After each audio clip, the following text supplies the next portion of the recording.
Quelles sont les différentes méthodes qui s'offrent aux vignerons pour obtenir un vin avec du sucre résiduel? Le terme sucre résiduel, c'est-à-dire que ça va être un vin doux. Voilà ce qu'on va voir dans la leçon du jour. Je vais vous présenter donc les 5 grandes méthodes pour obtenir ce type de vin. Alors d'abord, première petite chose, pour vous donner un petit peu de vocabulaire, quand je parle d'un vin doux, donc on fait référence à un vin qui est sucré, mais vous pouvez qualifier de manière différente le niveau de sucre résiduel. On peut parler d'un vin moelleux ou d'un vin liquoreux. Sur l'échelle de sucrosité, alors pour être tout à fait précis, sur l'échelle de sucrosité, quand j'ai pas de sucre dans le vin, parce que le cas le plus classique c'est un vin sec, ensuite demi-sec, moelleux, puis liquoreux. Et là j'augmente de cette manière-là. Sec, demi-sec, moelleux, liquoreux. À partir du moment où j'ai du sucre dans le vin, il y a plusieurs méthodes qui s'offrent aux vignerons. Il y en a déjà une que je ne vais presque pas développer ici, c'est le fait d'ajouter un composé sucré à notre vin. Alors ça peut se faire sur certains vignobles, sur d'autres c'est absolument pas autorisé, mais par exemple en Allemagne sur ce qu'on appelle les Süßreserve, donc ça consiste à ajouter un composé sucré. Quand vous allez sur l'Andalousie, les cream, pale cream par exemple, ce sont donc des xérès, des reles qu'on va édulcorer. On ajoute un composé sucré pour lui apporter de la sucrosité. Mais mis à part ce cas particulier où on ajoute un composé sucré, dans tous les autres cas, ce qu'il faut avoir en tête pour comprendre d'où vient le sucre, c'est simplement avoir en tête le principe de la fabrication et de la vinification du vin. En 2 secondes et demie, parce que vous connaissez pour la plupart d'entre vous, pour faire du vin, je prends mon raisin c'est du jus de raisin, enfin mon raisin c'est jus de raisin, c'est un jus qui est sucré. Ce jus sucré, il se transforme en alcool sous l'action des levures, c'est ce qu'on appelle la fermentation alcoolique. Bon, c'est la base. Et donc si je veux obtenir un vin sucré, sur toutes les autres méthodes, ça consiste à garder du sucre qu'il y avait initialement dans le raisin. Pour ça, une des méthodes, c'est de stopper la fermentation alcoolique.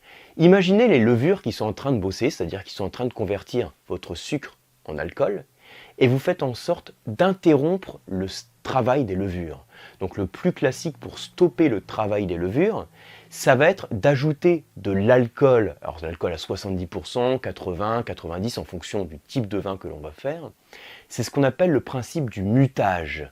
Un vin muté, ce qu'on peut aussi appeler un vin fortifié, comme le Porto, le Banyuls, le Mori, le Muscat Rivesalt, tout ça ce sont des vins qui, en cours de fermentation, on a stoppé la fermentation par mutage, c'est-à-dire par ajout d'alcool concentré.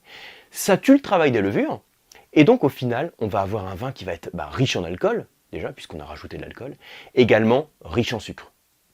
Dans tous les autres cas, on va partir d'un raisin qui est très sucré. Alors, je vous les mets ici. Donc ça, je vous ai parlé de l'ajout du composé sucré, ça pour avoir le vin doux. Je vous ai parlé donc de stopper la fermentation. Et tous les autres cas, je les ai regroupés ici parce que ça consiste à partir d'un raisin sucré. Alors ce raisin sucré, ça peut être simplement un raisin qui est très mûr. Qu'est-ce que je fais pour avoir un raisin très mûr? Eh bien, j'attends qu'il soit suffisamment mûr. Donc je vendange plus tard. Ça peut être le principe de la vendange tardive, dont on parle en Alsace par exemple.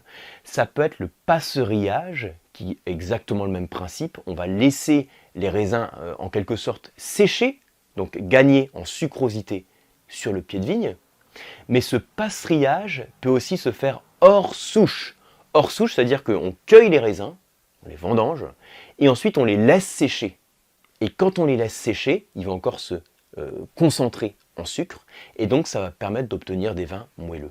Donc les vendanges tardives, les Jurançons, vous avez dans le sud-ouest, les vendanges tardives d'Alsace, etc., on part d'un raisin qui est très mûr. Autre possibilité, c'est que vous avez votre raisin très mûr, et il va être pourri. Alors exprimé comme ça, sur une petite vidéo rapide, ne soyez pas choqués, quand je dis pourri, je parle de pourriture noble. Donc cette pourriture noble, comme toute pourriture, elle est créée par un champignon.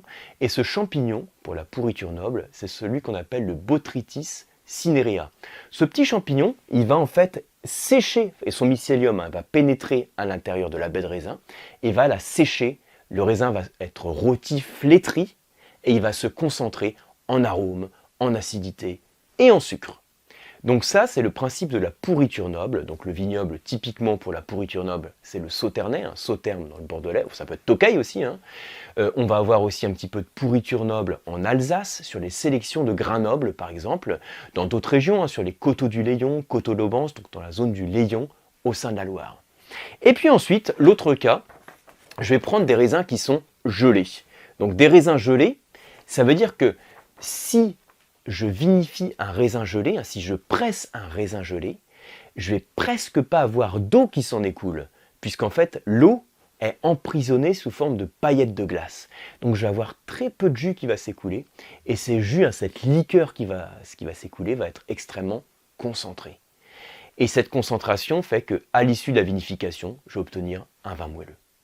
Donc on récapitule les 5 méthodes. Stopper la fermentation, c'est le principe des vins mutés, comme les Porto, les Banyuls, les Moris. Ajoute un composé sucré, et ensuite on part d'un raisin qui est très mûr, donc soit un raisin passeurier ou vendange tardive, soit des raisins pourris comme la pourriture noble, ou soit des raisins gelés, ce que l'on fait par exemple sur les Ice Wine, en Alsace ou en Allemagne, ou les Ice Wine, c'est la même chose au Canada, c'est juste la terminologie qui est traduite.